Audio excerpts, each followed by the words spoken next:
I never thought I'd be that person. The one sobbing into a hoodie at 2 a.m. because their ex walked away with their dog. But that's exactly what happened. For context, I dated this guy, Matt, for about 3 years. When we met, he was charming in that laid-back musician who can fix anything with duct tape kind of way. He had a scruffy beard, a beat-up truck, and a smile that made you feel like you were the only person in the room. But he also had a temper. Not the loud, yelling kind, but the cold, passive-aggressive kind. He'd go silent for days over the smallest things, make snide comments, and act like I was overreacting when I called him out. Despite all that, I stayed because we had Max. Max is a golden retriever, 3 years old now. I got him when he was a puppy before I even met Matt. I'd always wanted a dog, and when I brought Max home, he instantly became my shadow. He'd curl up next to me on the couch, follow me to the bathroom, and rest his head on my chest whenever I cried. When Matt moved in after our first year together, Max tolerated him at first, then grew to love him too. Matt would take him on runs, teach him tricks, and post cute pictures of them online like they were best friends. Everyone thought it was adorable. But I noticed something off. Matt liked how people reacted to Max more than he liked Max himself. He loved the attention. The comments about how wholesome he looked walking the dog, how relationship goals we were. Sometimes he'd even joke, people follow me just for Max. He's the real star. It wasn't really a joke.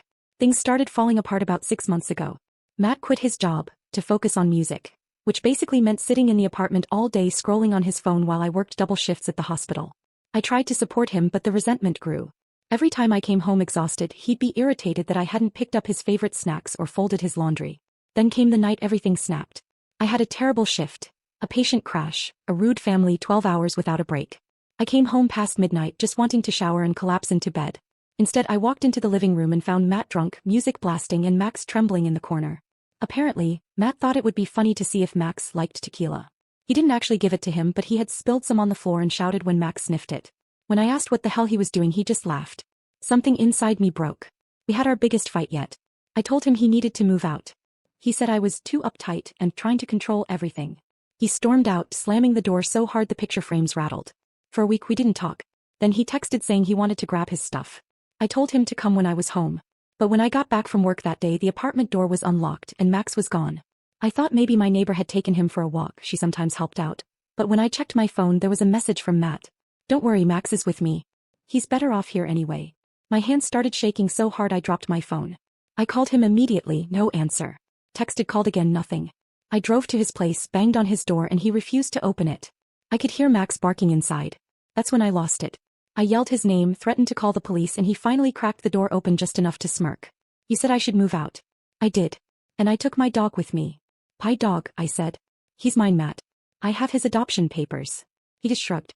"Good luck proving that." That's when I realized I was in a nightmare. For the next few days I called animal control, the police, anyone I could think of. But everyone told me the same thing. It was a civil matter. Unless I had absolute proof that Max was mine, they couldn't force Matt to hand him over. The thing is, the microchip was registered under my name. But to get the police to intervene, I needed an official record or legal order. So I contacted a lawyer. While all this was going on, Matt started posting pictures of Max online. New life with my best boy. Like nothing was wrong. Every post felt like a punch to the gut. Friends would tag me asking if everything was okay. I tried to keep calm, but I was falling apart. I stopped sleeping. Every time I saw another photo of Max, I'd cry. I missed him so much it physically hurt. I'd reach down in bed expecting to feel his fur against my legs and find nothing but cold sheets. Then one day I saw something that made my blood run cold. Matt had taken Max to the dog park. Our dog park, the one we always went to. A friend of mine happened to be there and sent me a video. In it, Matt was throwing a ball, but Max wasn't chasing it. He was just sitting there, ears down, tail still. He looked miserable. That's when I knew, I wasn't just getting my dog back because I missed him. I was getting him back because Matt didn't deserve him.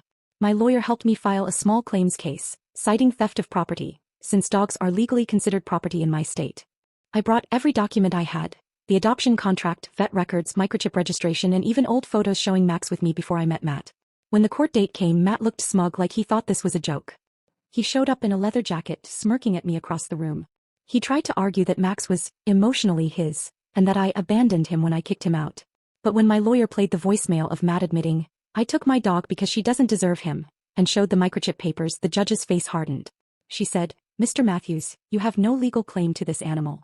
Return him immediately." For a moment I couldn't breathe. Then it hit me, I was getting Max back. The bailiff arranged for animal control to retrieve him that same day. When I saw Max again, he ran straight into my arms, whining, tail wagging so hard it almost knocked me over. He smelled faintly of Matt's cologne, but I didn't care. He was mine again. I thought that was the end of it. But a week later something unexpected happened. I got an anonymous message on Instagram, a fake account, no profile picture. You think you won? You don't know what's coming. At first I brushed it off as Matt being petty. But then weird things started happening. Someone left a ripped-up tennis ball on my doorstep. My car got keyed. My apartment door had scratches near the lock like someone tried to pick it.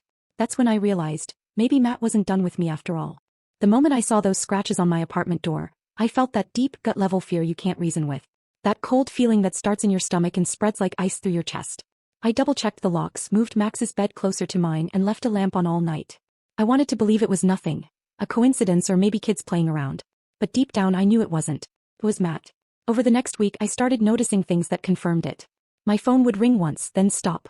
Private number. I'd get home from work and see muddy footprints near my window, even though I lived on the ground floor and the area was fenced. One night I even caught the faint smell of cigarette smoke outside my bedroom window. Matt didn't smoke. Not before anyway. But he used to talk about how cool it made him look when he was younger. It was the kind of immature thing he'd do just to prove a point. I started documenting everything. Photos, videos, timestamps. My lawyer told me to report it all to the police, so I did. They sent a patrol car to check the area, but without direct proof there wasn't much they could do. Still, I wasn't going to let him scare me into silence. A few days later I went to the dog park again for the first time since getting Max back. I wanted to give him something normal, something peaceful. It was a sunny Saturday morning, families were everywhere, and for the first time in weeks I felt safe. Until I saw him. Matt. Sitting in his truck across the street. Sunglasses on, engine running. Watching us. He didn't get out. He just stared. I froze mid-throw, the ball dropping from my hand. Max barked once, confused. My heart was pounding so hard I could barely hear anything else. I grabbed Max's leash and left immediately. I didn't run. I didn't want to give him the satisfaction, but my hands were shaking the entire drive home. That night I called my lawyer again and she helped me file for a restraining order. Thankfully, the harassment records, the photos and the court documents from the dog case gave me enough evidence. The order was granted temporarily, pending a full hearing. When Matt was served the papers, he blew up my phone with messages, long angry rants about how I ruined his life, how he just wanted to see Max, and how I should have stayed quiet. I blocked him, but the damage was done. He wanted to make me afraid. And for a while it worked. I started taking different routes to work. I installed cameras around the apartment. I told my neighbors everything, asked them to call me if they saw anyone near my door. It felt like I was living in a constant state of alert, like every sound could be him sneaking around. Then about 2 weeks later, everything came to a head. It was late, close to midnight. I'd just come home from a long shift, half asleep, when Max suddenly started growling. Not barking, growling low and sharp like he used to do when he saw someone he didn't trust. Then I heard it. A faint creak, the back window sliding open. I froze. My stomach dropped. I grabbed my phone, quietly backed into the hallway and whispered, "Hey Siri, call 911. The dispatcher picked up immediately and I tried to stay calm while explaining that someone was breaking in. I remember whispering, "He's here. He's actually here." Then Max barked, loud, deep, furious. The sound startled whoever it was because I heard a loud crash, then footsteps running. I peeked into the living room just in time to see a shadow bolting out the back door. I didn't need to see his face to know it was Matt. The cops arrived 10 minutes later. They searched the area, took statements and pulled the footage from my security cameras. Sure enough, there he was, caught in crystal clear video, prying open my window with a screwdriver. That was it. The final straw. They issued an arrest warrant the next morning for trespassing, property damage and violation of a restraining order. When they found him, he tried to claim he just wanted to talk. But once the police pulled up his texts and the footage, he didn't have much to say after that. I wish I could say I felt triumphant. But honestly, I just felt tired. Months of fear, stress, and watching over my shoulder had worn me down. When the detective told me he'd been taken into custody, I just sat there on my couch with Max's head in my lap and cried.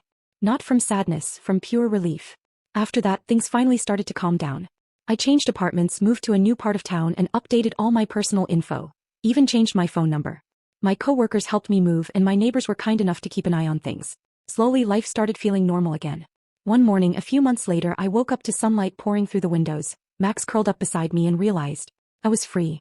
There were still moments when I'd glance at my phone expecting another angry message or get nervous when someone knocked on my door unexpectedly. But I was healing. Max helped with that. He had been skittish for a while after everything, barking at shadows, whining when I left the room. But over time he went back to his old self. Happy, goofy, tail-wagging ball of sunshine. It's like he could finally tell he was safe too. Then one day I got a call from my lawyer. She said Matt had pleaded guilty to the charges and taken a plea deal. Probation, community service and mandatory counseling. Part of me wanted to be angry that he got off so lightly, but another part of me didn't care anymore. What mattered most was that the law had recognized what he did, and that I had Max. A few months later I decided to do something symbolic. I took Max back to that same dog park. The one where I'd first seen Matt sitting in his truck. This time the sun was setting, the air was cool, and the park was almost empty. Max ran straight for the open field, barking happily, chasing his ball without a care in the world. I stood there watching him, tears in my eyes, realizing how far we'd come. That's when an older woman nearby, walking her little terrier, smiled at me and said, "He looks like a happy boy." I laughed. "Yeah," I said softly. "He's been through a lot. But he's finally home." And I meant it. For the first time in a long time, home didn't feel like a place. It felt like peace, quiet, steady, safe. It felt like the sound of Max's paws on the grass and his head resting on my knee at night. Sometimes people tell me I was lucky to get my dog back. But luck had nothing to do with it. I fought tooth and nail through heartbreak and fear, through courtrooms and late-night panic attacks, because love doesn't quit. And every morning when Max jumps onto my bed, tail wagging, eyes bright and full of life, I know I made the right choice. Because in the end he didn't just save me once. He saved me every single day after.